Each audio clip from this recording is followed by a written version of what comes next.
Depuis 300 ans, la principauté de la Nouvelle-Antioche s'est dressée avec défi comme le dernier bastion de l'Église et de ses fidèles, à la lisière même de l'ombre projetée par la porte de l'enfer. C'est la demeure de tous nos espoirs, le rempart contre les forces hérétiques et la première ligne de défense contre la puissance du diable. Si la Nouvelle-Antioche tombe, tout le Levant sera perdu. Ici, la guerre n'en finit jamais.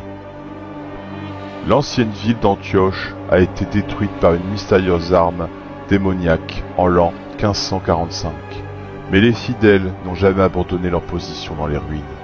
Malgré l'essence démoniaque mortelle émanant du cratère laissé derrière le cataclysme, la garnison tint bon, même lorsque la puissante Constantinople elle-même tomba aux mains des légions de Chimaris, marquis de l'enfer. Avant d'être détruite, l'ancienne ville d'Antioche a toujours été la première ligne de défense à être mise à l'épreuve.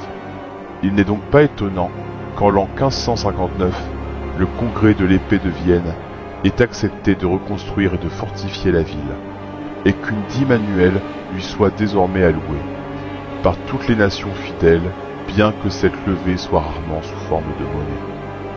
Au lieu de cela, d'interminables trains de ravitaillement en denrées alimentaires, outils, munitions, armes, machines et ouvriers, ainsi qu'ingénieurs qualifiés, viennent de toute l'Europe et de la mer Méditerranée, ainsi que des dominions africains.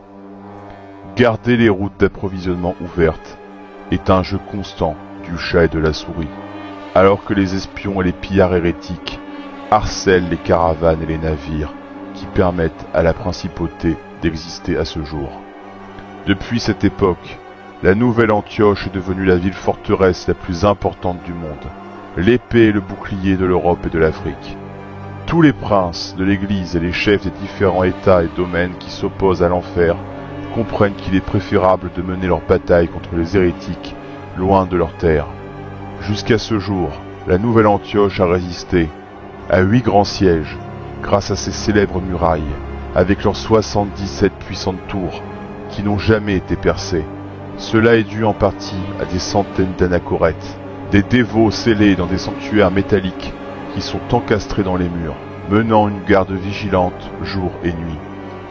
Plus que toute autre chose, ce sont les volontaires qui viennent servir sous la bannière du Christ qui assurent la pérennité de la principauté. Ainsi, dans les rues de la ville, on peut entendre des centaines de langues et de dialectes. On peut observer les hussards de la République polono-lituanienne, côtoyer les derniers restes de la garde Vareig, ou entendre les sermons d'un prédicateur de rue Leir, prônant les soldats de l'Éthiopie de donner leur vie pour la cause.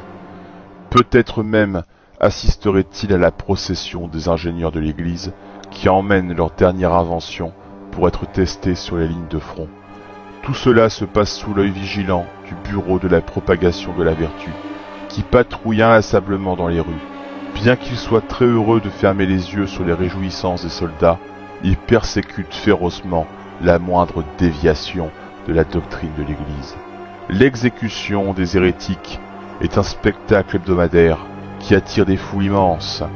Les usines crachent de la fumée noire alors que les chars nouvellement construits sortent des ateliers.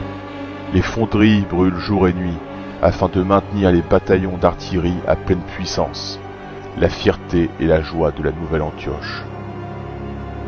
Dans les technolaboratoires de la ville, l'Église travaille dur pour créer des communiants surhumains renforcés par la chair et le sang cloné du Rédempteur. Chaque année, des milliers de travailleurs donnent leur vie dans d'horribles accidents et dans le surmenage, et de grandes statues célébrant leurs sacrifices se dressent autour de la cité. Malgré tous ces préparatifs, c'est une triste réalité que la Nouvelle-Antioche ne pourrait jamais résister à l'assaut complet des forces hérétiques combinées. Ce n'est que grâce aux conflits féroces et sanglants entre les démons que la principauté subsiste jusqu'à ce jour. Les archidiables et les princes de l'enfer se chamaillent et complotent les uns contre les autres. Et ce n'est que rarement que l'un d'eux acquiert la suprématie assez longtemps pour monter une invasion à grande échelle. Même si la guerre s'est prolongée pendant des siècles, avec des décennies d'accalmie nerveuse entre les combats, les dirigeants de l'enfer sont immortels, et pour eux, le conflit débute à peine. Ce sont des êtres qui ont existé avant même le temps et qui souhaitent savourer l'agonie des mortels qui meurent par millions. C'est ainsi que la Grande Guerre fait rage, avec parfois de longues années de silence, suivies d'assauts soudains et féroces. En tant que commandant suprême nominal de toutes les forces armées fidèles, le duc de la Nouvelle-Antioche est un titre d'un prestige et d'un honneur inégalé. Mais, bien qu'ils aient juré fidélité au duc, en réalité les troupes qui viennent se battre contre l'enfer, venues de toute la chrétienté, opèrent en unité propre, prenant les ordres de leur propre chef. Il convient de noter que certains soldats renoncent à leur citoyenneté et prennent la croix et viennent servir sous la seule autorité du duc Constantin. Ainsi, l'armée permanente de la principauté est la plus grande force de combat que les fidèles puissent rassembler. Et ceux qui servent sur les murs de la maison des espoirs sont à juste titre fiers de leur livret.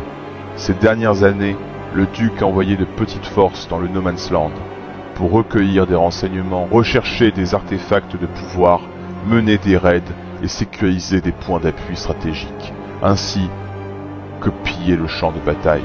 Ces bandes de guerre sont commandées par le duc, mais doivent s'entretenir seules et rassembler leurs propres forces.